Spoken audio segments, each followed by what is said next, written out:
Hey everyone, welcome to Navigating Business, a business podcast hosted by the U.S. Pan Asian American Chamber of Commerce through the Community Navigator Pilot Program of the Small Business Administration, or the SBA. My name is Jeff Bautista, and I'm honored to be hosting this podcast for the second time, Navigating Business, where we're going to hear from Asian American and minority business owners who share about their experiences, their backgrounds, their struggles, and their success stories. Today, we are joined by Sheetal Desai, the president of the Southeast chapter of the US PAC, an accomplished attorney and managing partner at the Trusted Lawyers, a Desai Law Group. Her specialties include commercial transaction, real estate, corporate law, and commercial litigation. Additionally, she was recently appointed by Governor Kemp to the Judicial Nominating Commission for the state of Georgia. We are honored to have Sheetal join us today. Thank you for that warm welcome. Awesome. So before we get into the meat of all of this, I want to give our audience a chance to understand who you are and get a little bit of who you are personally and professionally. So I'm going to allow yourself to introduce yourself. Sure. So I've been practicing for about 20 years. I went to undergrad at DePaul University in Chicago, and then continued on to law school at the University of Wisconsin. And this will be year 20 as far as practicing law. Just a little bit other stuff about myself. I'm married, have 3 daughters, and enjoy kind of visiting state parks and just kind of working on my cookbook when I have a few minutes to spare. Ooh, cookbook. Maybe we'll jump into that a little later.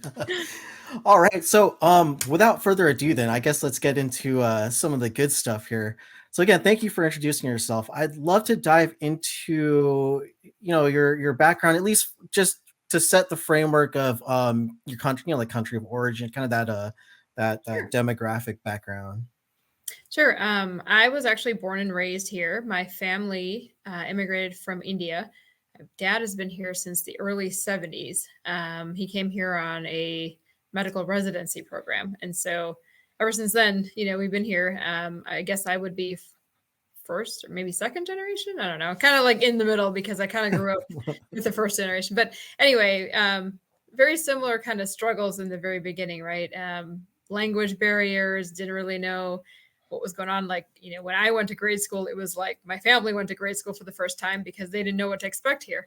So everything was like kind of a much higher learning curve.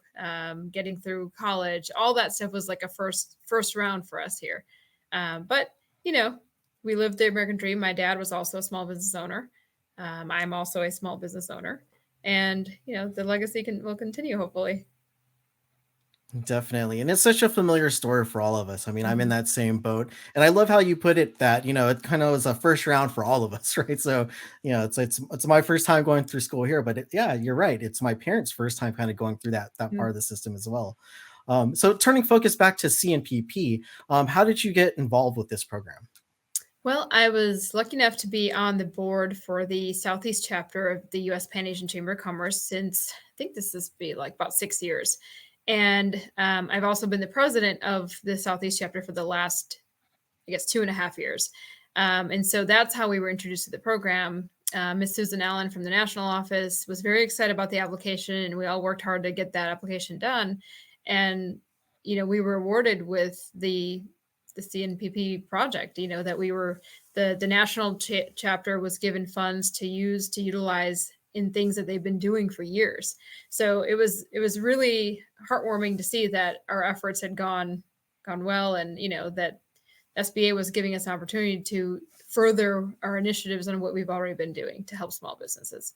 So it kind of fell in line with what we were doing, and the Southeast chapter was excited to be a part of it. And then my firm also got the opportunity to be a spoke as well and assist kind of in a niche area of just giving legal advice to small business owners, especially to those who kind of feel like they don't have access to the legal system, or maybe daunting or too expensive, or just something that they don't want to touch because they're just afraid and they don't understand it. So, I'm happy to say we've been trying to help a lot of small business owners just kind of come over that hurdle to say, hey, there are legal services available to you. You don't have to be in the dark when you buy a business or trying to run your business ethically and legally. There's lots of help that you can get to make sure you're successful.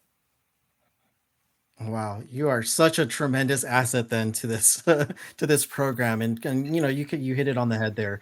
Um, And serving the underserved communities, the legal side of things is always going to be one of those that kind of creates the deer in the headlights sort of feel Mhm. for them. Yeah.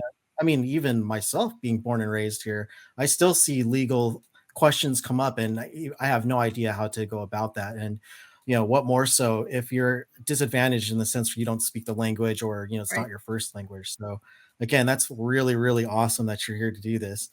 Regarding your line of work, then, what are some of the common mistakes that, first time or small business owners make when it comes to contracts?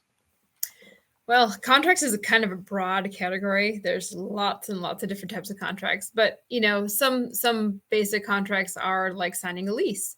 You're opening up, let's say, a restaurant or a hardware store or something, and you've got to sign a lease. And so that's probably the first point of entry, into the legal world. Um, so leases, I see issues in sometimes just B2B contracts, like business to business. You're trying to buy some supplies from somebody, or somebody's agreed to, sell some of your stuff or whatever, purchase and sale of products and services, those kind of deals. Sometimes in construction, you've asked a contractor to complete your build out for your space, and something goes. But I think, believe it or not, more often than not, the problem is that there is no contract. That's It's right. usually this verbal exchange of something. Nothing is documented. Everybody has a really good feeling going in, and then halfway through, nobody knows what they were supposed to be doing, and then the fights start. So a lot of times, and especially I think in Asian cultures, there's a sense of trust. And so, a lot of times, oh, he's my neighbor, my friend, or somebody I just have a good feeling about. Well, I take their word for it. And maybe 100 years ago, that was a good way to do business. But in this day and age, it's just hard to, I guess, have any shame when something doesn't go right. Maybe both parties don't feel that way, and maybe in our back at home or whatever, what we're used to is that you could shame somebody into doing the right thing, but maybe that's not true anymore. And so I feel like there's a learning curve in our communities, especially to say that, okay, even though I'm doing business with my brother or my best friend or my cousin or my Yes. neighbor, maybe it's just a good idea to write it down. And it's not meant to be offensive to the other party to have to write something down, but maybe more of, let's preserve our relationship, and so let's write it down. So I feel like that's kind of the biggest hurdle in our community, to get people to understand that writing something down is not necessarily a bad thing. Yes, and and going back to that Asian culture, and with my own family, I mean, I run my business differently than my parents ran their business, Mhm. but I was witness to just the handshakes. Oh, I'm doing Yes. business with our cousin. I'm doing, and mostly, I Yes. guess, within that, it's the family connections that kind of drive that maybe embarrassment or shame of Mhm. let's operate on a verbal, and then we can come back and shame you, right? But Yeah. no, I mean, you're right. It's just, I laugh when I hear that because it's like I personally You witnessed that connect with happen it. before I've my seen it eyes. happen too. Yeah. Yeah. Even with my parents. I mean, business dealings were, it's a friend of a friend. What's the big deal? What could go wrong? And Exactly. it's all good until it isn't. And that's the thing. It's like Mhm. 90% of the time things work out great. Everybody's happy, things are moving along, but it's that few percentages that leave a bad taste then, for all your future endeavors. So, I guess the first thing is get into a contract. But some of the Mhm. places, I think your question earlier was, some of the places where people kind of go awry are, people don't realize that you can negotiate contracts, right? So just because a Mhm. landlord gives you a lease or a vendor gives you a contract doesn't mean you have to accept it at face value. It takes two to make this deal happen. And just as much as you want to get into this contract, so does the other party. So this is your chance. Negotiate. Once you sign it, I mean, there's nothing I can do to help you. But if before you sign it, you have an attorney review it, or somebody who can help you navigate, review it, there are some things you could give and take on, and come up with a better deal for yourself, and maybe for the other party as well. But have a good meeting of the minds on it as to what is expected and what Mhm. what you're expecting. Mhm. So I have a follow-up question here, and now I realize that we're kind of talking about two different flavors of contracts. Like in this conversation, we're talking about the real estate leasing contract versus Mhm. maybe an operating contract. So I'll let you Oh, sure, answer sure. this the way you feel comfortable. Yeah. But the follow-up question is like what? So what are some of the common clauses that, you would expect in a contract, or that, that us, as a first time or a small business owner, what are we looking for as far as common clauses? I guess it depends. So you touched on something interesting. So what I was talking about is like a contract between your business and an outside party. But there's also something to be thought of within the company itself. And that's what you were talking about as far as like an operating agreement or a shareholder agreement, something like that. So let's say you have 3 or 4 people involved in the same business, you would want a contract to kind of understand everybody's responsibilities within the business as well. Or, for example, if somebody wants to leave, or God forbid something happens to somebody, what happens to their share? And those questions are very difficult to answer after the fact.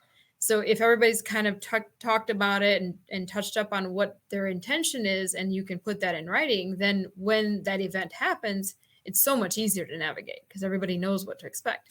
So I guess, kind of generally speaking, some of the clauses to look for are exit clauses. How do you get out of a contract? Or what happens if one party doesn't perform? We always talk about what we want in a contract, but seldom do we cover things like, well, what if one person doesn't do what they promised to do? What are my remedies? Can I make you do it? Is there some amount of money that will help me get through your breach? You know, um, where can I bring this action? Like if I have to file a lawsuit, where do I bring it? What if they're in 2 different states, these parties?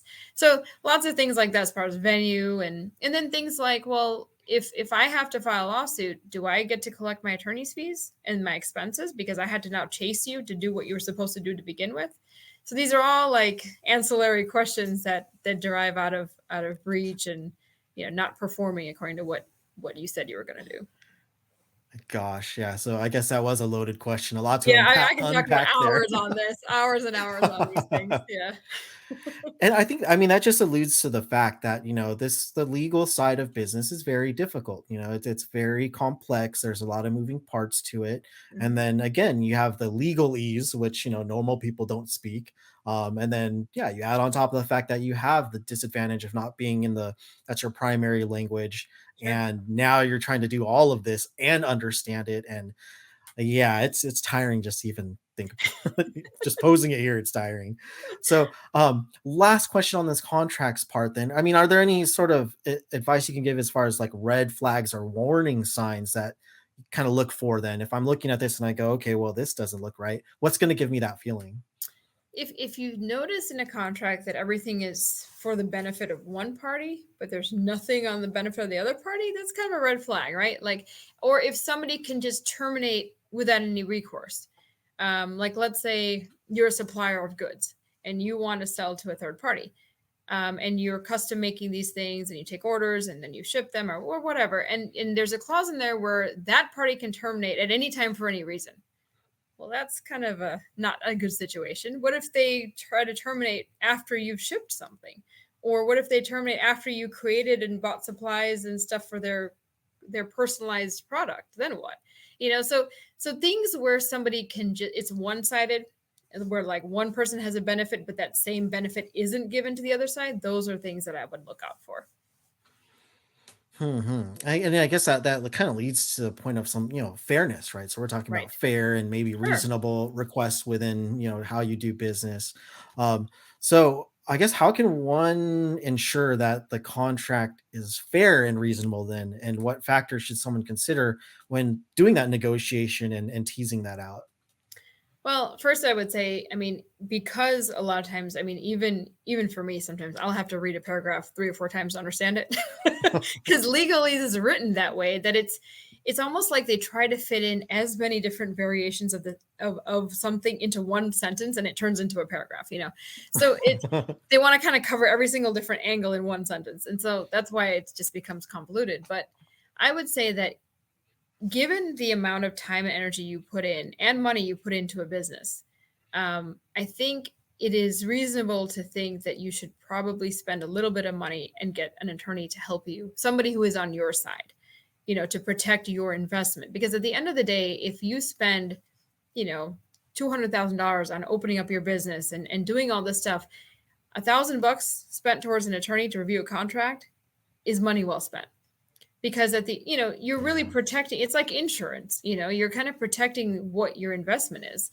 And if you don't do that and you go into it blindly, then it's like almost like the fear of the unknown of what could come afterwards. And not everything goes south, right? It's not like that, but there's lots of opportunities for things to go wrong. And so the better equipped you are, the better off you'll be. And there's no great way to explain kind of contracts unless you start getting into nitty gritty. Like we've been doing several webinars of things in different areas of the law because there's so much information to give out in every area.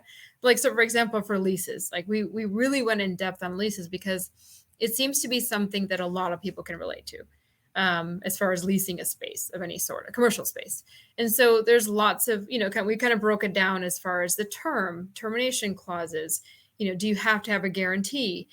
Things like escalation in rent, what are the things that you can kind of cover yourself on, or what things can you try to negotiate? And I think maybe the first thing to do when you look at a contract is to figure out what items are the most important to you, kind of itemize in your own head first, like what must I have in this contract, and put the contract aside, but just kind of write for yourself, like, what do I have to have in this deal?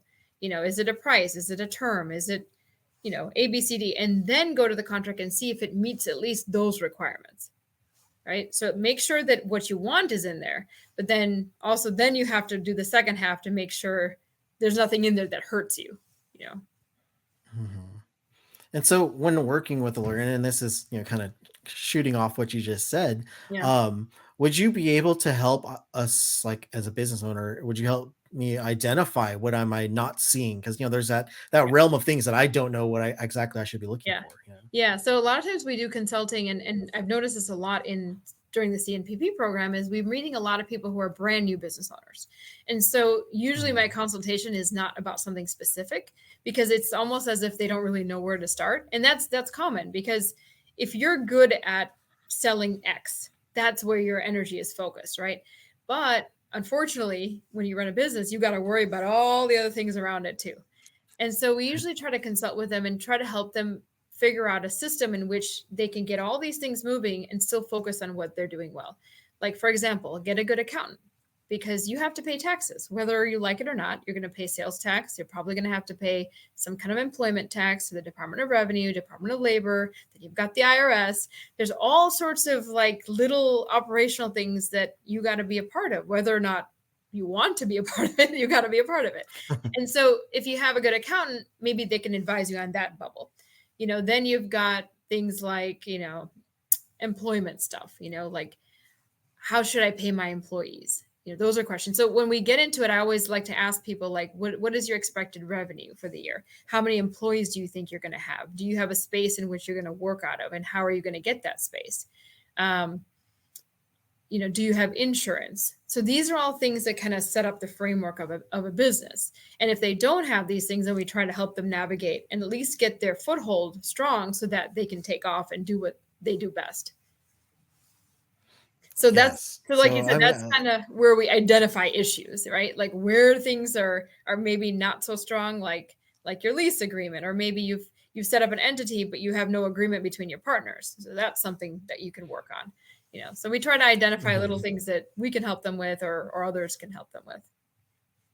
Yeah, and so I'm definitely seeing really like it's a structure to, kind of unemotionally create protection around the entities, and give guidance to, it becomes exactly, that agreement that, okay, this is how we're going to proceed in these sort of instances. And I definitely see the value in that. This concludes the first part of Navigating Business, a business podcast hosted by the U.S. Pan-Asian American Chamber of Commerce through the Community Navigator Pilot Program of the Small Business Administration. Tune in next week as we continue our conversation with Sheetal Desai, the president of the Southeast chapter of the U.S. PAC, an attorney and managing partner at the Trusted Lawyers. Also, check out our 2023 celebration, America's largest and longest-running business development conference convened by Pan-Asian Americans, from June 6th to June 8th. Please visit our website at celebrationconference.com.